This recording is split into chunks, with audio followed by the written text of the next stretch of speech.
So right now I'm in the quartermaster's office. Fort Lignoier currently interprets this room as a quartermaster, or as Quartermaster John St. Clair's office. As Quartermaster, St. Clair would have overseen the distribution of goods and supplies to the people living at the fort. The placement of this reconstructed building is based on period maps and plans of the site. And this right here is Sir John St. Clair, Deputy Quartermaster General during the 1758 Forbes campaign, and this is all of his duties and his responsibilities. And it says here supplies were primarily acquired from Philadelphia, Eastern PA, Maryland, and Virginia. So this, people don't realize the essentials and the importance of food, water, ale, beer, whiskey, rum. Food and drink are the lifeblood of any human being, especially an army. And this is an important piece of a fortification or a military headquarters. If you do not have this, if you do not have food and drinks and to be able to feed and sustain your soldiers, they're going to starve and die. Okay? This is how you keep the soldiers alive. And this is so important, especially for me, because this just makes sense. I mean, what I do on a daily basis as a job, storing and being able to take inventory and place and organize, you have to have all of this. This is essential. This is an important part of sustaining and keeping alive an army at a fort, without a doubt. Without supplies, you don't have a fort. And this is the North Storehouse. And it says here, the North Storehouse was one of the first structures built when the British Army arrived on the site in 1758.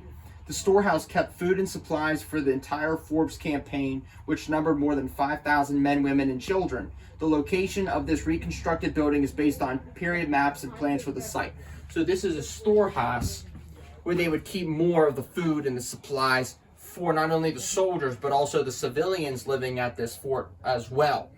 Because many people don't realize that the fortification, like Fort Ligonier, it's not just housing and defending the military, it's also housing and defending their family or the residences or the residencies of the town or the surrounding area. So if the French and Indian forces would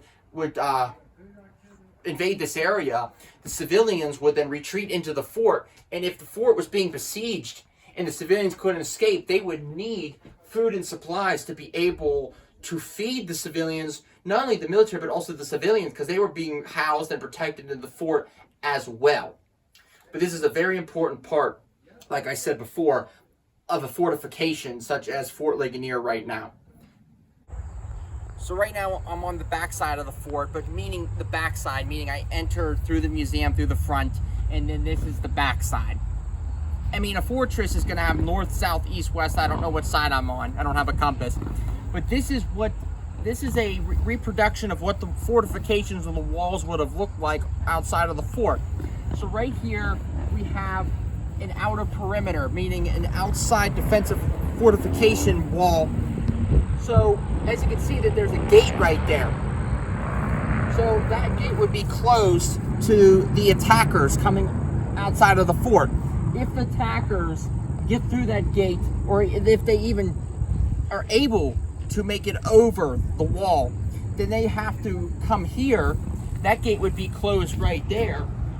And then they would have to try to scale these walls and try to get over. But as you can see, naturally, to be able to prevent the attackers, your enemy, from getting over the walls or scaling the walls, you're going to want to put these stakes, which is super genius. This is primitive stuff, but this is essential to a fortification. Because look at this. So let's just say you try to scale this wall. Let's just say you have a ladder and you're trying to scale this. It's going to be pretty hard to get over those stakes and to be able to get over to the other side. And by the time you even try to get in between them, and by the time you're slowed down and prevented from scaling the wall, the infantry with their muskets are going to be able to shoot up at you, and then you're going to, And so this is a really interesting part of colonial fortifications. And of course, this is I would say, a good representation of what they would have looked like in Europe at the time in the 1700s. They used these ideas, and they used these tested theories of fortifications and structures over centuries in Europe, over military structures and battles, to be able to perfect this architecture and this placing of these fortifications and defenses. This isn't just, you know, put together for no reason. This is, okay, we're going to put this here, put this here, put this here for giggles. No, this is methodically planned and placed. You're not going to have howitzers and defense structures here in these parts, in these areas for no reason. This is all methodically planned because they know, after hundreds and hundreds and hundreds of European warfare, they know that that is tested and true. So the Europeans, as they're colonizing North America, they're going to be able to bring those ideas, bring those architectural ideas over to the colonies to be able to use them not only against Indian forces or native forces, but also against enemy French or British forces, whatever side you're on. It's the perspective. But as you can see right here, they placed an 8-inch howitzer on the back side of the fort. And maybe, I wouldn't say that this side would have been as protected as the other side of the fort, but they probably would have had some artillery pieces or mortars in the backside too, to be able to prevent the attackers from getting into and invading this part of the fort as well. But anyway, that's all I got to say about that. So I forgot to mention motorcycles. Listen, come on. So I forgot to mention the swivel gun. The swivel gun, it says, is transported easily without a carriage over the rugged Forbes Road.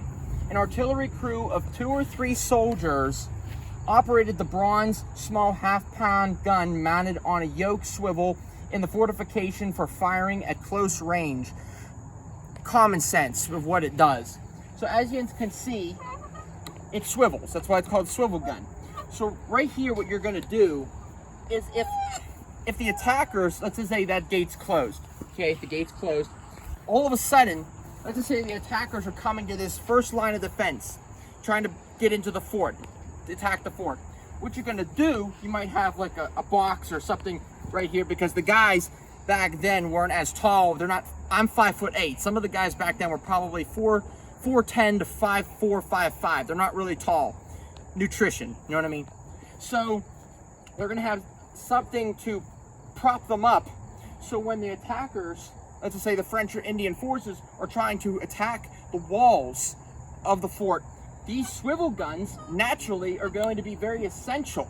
So let's just say you're down here, they're shooting, boom, boom, boom. They're trying to breach the walls. All of a sudden you go like this, boom. You know what I mean? And then you reload it. I would assume, I mean, I don't know if they come off, because I don't know how you're going to reload this without getting shot. Because look, you're going to try to reload this, you're propping your whole body up and your head up out of the top of the wall. You're going to expose yourself and risk your life. But outside of this gate right here, to this entryway, what you're going to have too is you're going to have another traveling 6-pound cannon right here, and you're going to have an outer perimeter around this side, because this is what the outside of the first line of defense is going to look like. It's not going to be as strong, it's not going to be as rugged as the second, or more into the interior of the fort. But naturally, this is going to be your first line of defense in order to prevent the attackers, let's just say the French and Indian forces, to be able to prevent them from getting into the fort. So as you can see, boom, you know what I'm saying? Like, that's what these are for. These are for, because look how wide I am, okay? And then you can't get over the wall. These are preventing you. And if you try to get over, you're going to get stopped. The infantry is going to see you and they're going to go, boom. You know what I mean? And it's genius. I think that this is genius. And as you can see right here, check out the swivel gun right here. That's why this is put here. So let's just say I'm all the way out here. And I'm coming like this. He's gonna take that swivel gun, swivel it right to me and go boom, like that. That thing might not only take me, I might take a couple other guys out because it's a half-pound ball. But you never know. So this is what I love about military tactics and military history. Is there's so much interesting facts and details that we don't realize in the modern era about how smart and how innovative and genius our ancestors were back in the 1700s and before that. I mean, think about it. To be able to invent this and create this for military defense, they were beyond our comprehension. These guys were a force to be reckoned with, if you know what I mean.